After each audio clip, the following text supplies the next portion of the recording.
रावसाहेब, मुंबईचा महापौर कोण होणार या बाबतीतला सस्पेन्स हळूहळू दूर होताना दिसतो आहे. शिंदेकडून असं सांगण्यात आलेलं आहे की मतदारांशी कोणतीही प्रतारणा करणार नाही, महायुतीचाच मुंबईचा महापौर असेल. शिंदेंचा फार मनावर घेऊ नका. महापौर जर महायुतीचाच होणार वगैरे जर कोणी म्हणत असेल तर मग सौदेबाजी का सुरू आहे?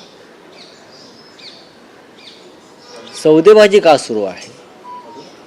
आणि नगरसेवकांना लपवून ठेवणं, इतरांचे फोडण्याचा प्रयत्न करणं, विकत घेण्याचा प्रयत्न करणं, आमिष दाखवणं, दहशत दाखवणं, फक्त मुंबई नाही इतर महानगरपालिका सुद्धा.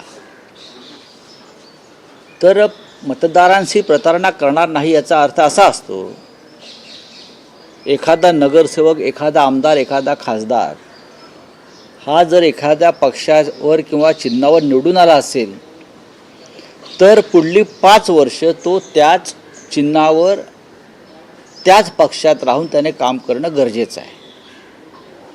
जर त्याला पक्षांतर करायचं असेल तर त्याने राजीनामा दिला पाहिजे आधीच्या पदाचा. पण शिंदेच्या बाबतीत तसं दिसत नाही आहे किंवा भाजपच्या बाबतीत तसं दिसत नाही. ते दुसऱ्या पक्षात निवडून आलेले नगरसेवक, आमदार, खासदार यांना विकत घेण्याचा प्रयत्न करतात, विकत घेतले जातात. ह्यालाच प्रतारणा म्हणतात. मतदारांशी हा मतदारांचा विश्वासघात आहे.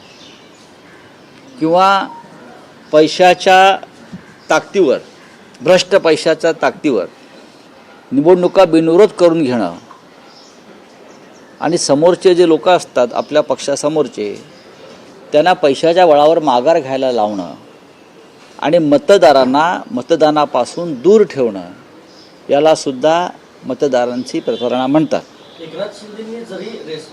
तर त्याने हा प्रतारणा मतदारांशी याविषयी त्यांनी अधिक खोलात जाऊन अभ्यास केला पाहिजे. नाही, त्यांनी जरी रिसॉर्ट पॉलिसी अवलंबलेली असली तरी भाजप हायकमांडनं सांगितलंय कुठल्याही परिस्थितीत कॉम्प्रोमाइज करू नका, दावा सुरू नका महापौर पदावरचा. माझ्या माहितीप्रमाणे दावा सुटणारी नाही. पण अशा प्रकारे ब्लॅकमेल करून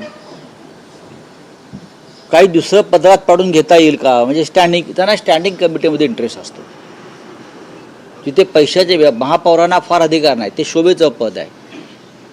मुंबईचं किंवा आपल्याकडल्या अन्य शहरांचं महापौरपद हे लंडन किंवा न्यूयॉर्कमध्ये महापौरांना जे प्रशासकीय अधिकार असतात, हा निर्णय घेण्याचे, काही निर्णय बदलण्याचे त्या शहराच्या दृष्टीनं ते पॉलिसी मेकर असतात तिकडले मेयर्स.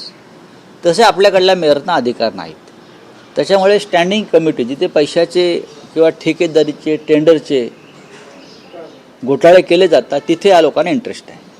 रावसाहेब, गटस्थापनेचा दिवस आहे. सगळेच पक्ष आपापले नगरसेवक घेऊनच गटस्थापन करतील कोकण भवनला. पण केडीएमसी मध्ये एक ट्विस्ट आहे. तुमचे 2 नगरसेवक नॉट रिचेबल आहेत, त्यांच्या घरावर नोटिसेस चिटकवण्यापर्यंत बघा, परिस्थिती गेली. असं आहे की खरं आहे की आमचे 2 नगरसेवक आता आमच्याकडे पुढे दिसत नाही आहेत. त्याच्यामुळे कायदेशीर प्रक्रिया सुरू आहे. गटाची स्थापना करताना ते आमच्याजवळ असायला पाहिजे, नाहीतर त्यांच्यावर कायदेशीर कारवाई होईल आणि ते डिस्क्वालिफाय होऊ शकतात. उमेदवारांची निवड करताना अशा पद्धतीने काही होईल याची कल्पना होती का? कारण निवडून आल्यानंतर आता असं आहे की चिन्हावर निवडून आल्यानंतरही नगरसेवक अशा पद्धतीनं वर्तन करतायत. एकनाथ शिंदे कोणत्या चिन्हावर निवडून आले होते? नगरसेवकाच्या काय घेऊन बसले? एकनाथ शिंदे आणि आमचे 40 आमदार हे धनुष्यबाणावर निवडून आले होते ना.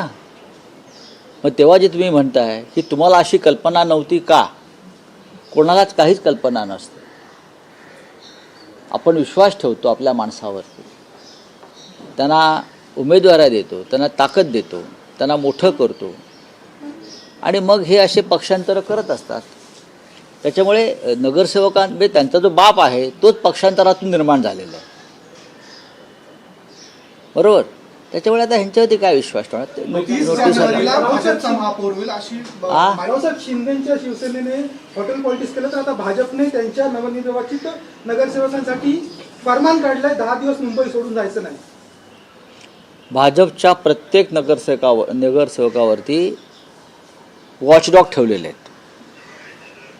त्या भागातले कार्यकर्त्यांना त्यांनी सांगितलं की या माणसावर लक्ष, म्हणजे नगरसेवकांवरती लक्ष, म्हणून ते घरीच आहेत पण त्यांच्यावर लक्ष आहे. ते कुठे जातात, काय करतात, कुठे बसतात, त्यांचे फोन, किंबहुना जे नगरसेवक आत्ता ताज लँडशाईनमध्ये कैदखान्यात आहेत त्यांचेही फोन टॅप केले जात आहेत. मी तुम्हाला सांगतो, जरी रश्मी शुक्ला नसल्या तरी प्रक्रिया तीच आहे. फोन टॅप केले जात आहेत, त्यांचे फोन टॅप केले जात आहेत.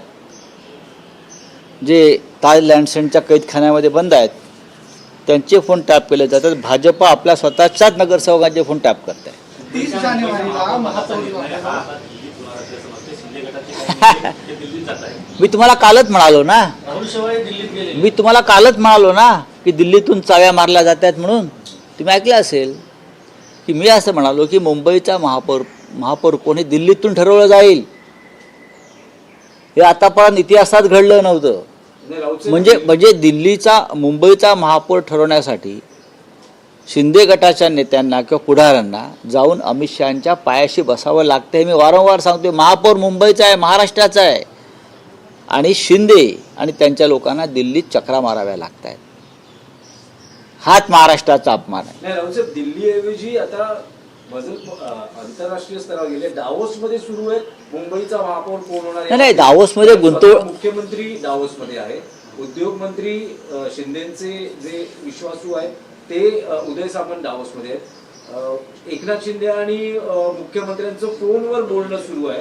तर कदाचित दावोसमध्ये हा निर्णय होऊ शकतो. असं आहे की दावोसमध्ये गुंतवणुकीवर चर्चा कमी सुरू आहे, आणि ते जे उद्योगमंत्री आणि मुख्यमंत्री ह्यांच्यामध्ये मुंबईच्या महापौरावरच चर्चा सुरू असते. त्याच्यामुळे ह्या वेळेला मुंबईत महाराष्ट्रात गुंतवणूक कमी येणार आहे, किंवा कागदावरती असली तरी कमी येणार आहे. कारण सगळ्यांची गुंतवणूक ही मुंबई महानगरपालिकेच्या महापौर पदाच्या संदर्भात होते. 30 जानेवारीला भाजपचाच महापौर होते. कुठेतरी शिंदे गटाची जी इच्छा आहे तिला सुरून लागतोय. नाही, त्या कोणाच्या इच्छा कशा असतात आता मी सांगू शकत नाही ना. त्यांच्याकडे सध्या आकडा आहे, आकडा 4चाच आहे बरं का. ते चौकार मारतील तर आम्ही षटकार मारू. रावसाहेब, चंद्रपूरमध्ये भाजप आणि ठाकरेंची सेना ही सत्ता स्थापन करते आणि तिथे ठाकरेंना महापौर पद मिळते.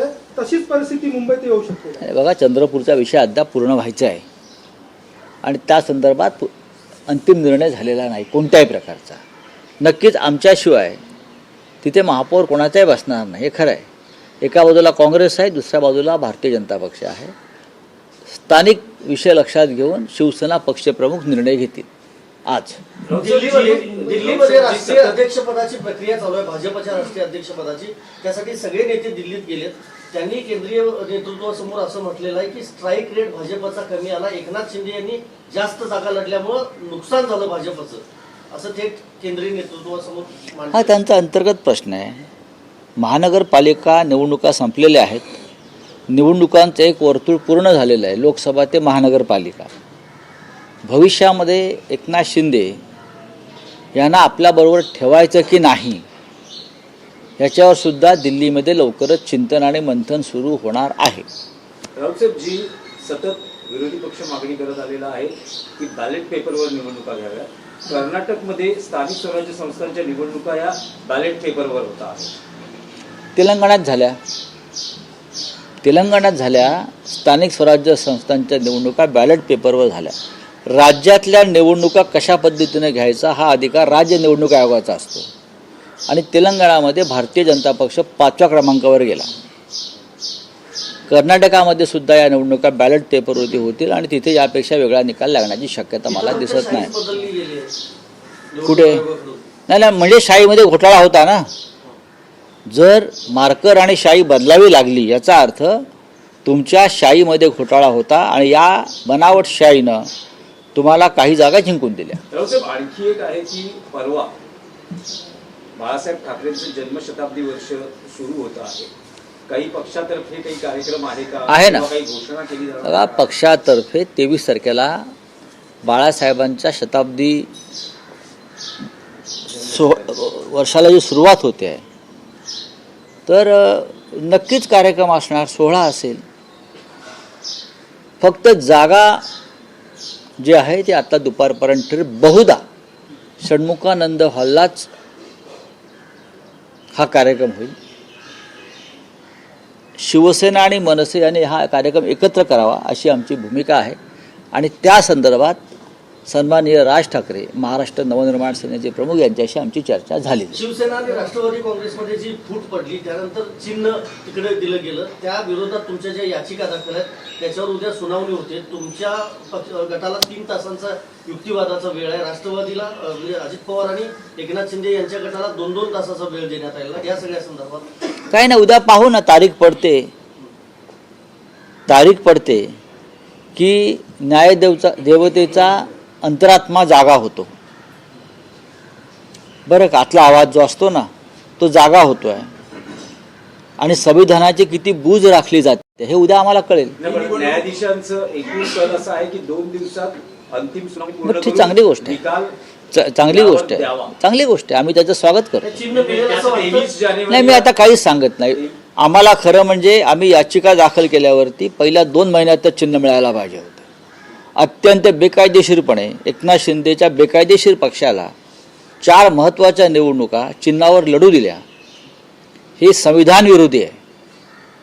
बाळासाहेब ठाकरेंचा पक्ष बरं का कोणातरी ऐऱ्या-गैऱ्याच्या हातात देणं हा महाराष्ट्राचा आणि मराठी माणसाचा अपमान आहे. करू द्या ना, ती एक प्रक्रिया आहे. नाही, बहुधा ते भाजपमध्ये विलीन होणार असतील.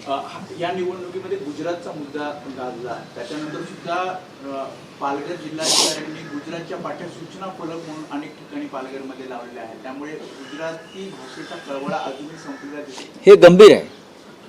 हे गंभीर आहे आणि ह्याच्यावरती आम्हाला एकत्र बसून सर्वच पक्षांना महाराष्ट्रातला विचार करावा लागेल की पालघर हा भाग महाराष्ट्राचा आहे की बुलेट ट्रेनच्या निमित्तानं, वाढवण बंदराच्या निमित्तानं हा बाजूच्या राज्याला जोडला गेला आहे. हा नकाशा एकदा महाराष्ट्राच्या मुख्यमंत्र्यांनी जाहीर करावा. 2004 पासून अनुसूचित जातीचा महापौर झाला नाही. सकारात्मक पद्धतीने आरक्षण सोडत झाल्यास भाजप शिवसेनेला अडचण होण्याची शक्यता आहे, कारण का अनुसूचित जातीचे नगरसेवक फक्त ठाकरेंकडेच आहेत. येऊ द्या ना, सोडत झाली का बघू. चले, हिंदी में क्या है कुछ.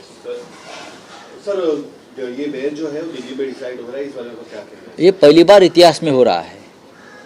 इतिहास में पहली बार हो रहा है कि मुंबई का मेयर दिल्ली में अमित शाह डिसाइड करेंगे. भारतीय जनता पार्टी के हाईकमान डिसाइड करेंगे. अब तक हमारी पूरी ज़िंदगी जो मुंबई में राजनीति में गई, हमने कभी देखा नहीं कि मुंबई का मेयर तय करने के लिए यहाँ के राजनीतिक दल, खास करके जो अपने आप को शिवसेना बताते हैं, एकनाथ शिंदे और उनके 40 लोग जो अपने आप को हम शिवसेना है असली, उनको दिल्ली में जाना पड़ रहा है झुक कर. ये शिवसेना है क्या? बाला साहब ठाकरे अगर होते तो उनको एक कान के नीचे लगाकर बाहर निकाल देते. ऐसी नौबत क्यों आई है सर? ये लाचार लोग हैं, ये लाचार लोग हैं. उनको स्वाभिमान नहीं है, उनको अभिमान नहीं है, उनको अस्मिता नहीं है. बस उनको सिर्फ सत्ता चाहिए और सत्ता के लिए दिल्ली के तलवे चाटने के लिए ये लोग तैयार हैं. सर, पालघर में कुछ गुजराती बोर्ड लगे हैं, साइन बोर्ड लगे हैं इस तरह. देखिए, गुजराती भाषा को हमारा विरोध नहीं है ना. मुंबई में गुजराती रहते हैं, पूरे महाराष्ट्र में गुजराती रहते हैं. गुजरात में महाराष्ट्रियन लोग, मराठी लोग रहते हैं, बड़ौदा में रहते हैं, सूरत में रहते हैं. अब CR पाटिल जो है वो जलगांव से है. लेकिन क्या ये पॉलिसी बनी है महाराष्ट्र सरकार की? अगर है तो गुजरात में भी मराठी बोर्ड लगा दीजिए ना. ऐसा कुछ नहीं, सभी भाषा राष्ट्रभाषा है. मोहन भागवत जी ने कहा है ना, सभी भाषा राष्ट्रभाषा है. तो मुंबई पालघर की भाषा मराठी है तो वहाँ गुजराती बोर्ड क्यों है? जो ठेकेदार अब वाढवण बंदर पोर्ट के लिए आ रहे हैं उनके लिए लगाई है क्या? चलिए, थैंक यू.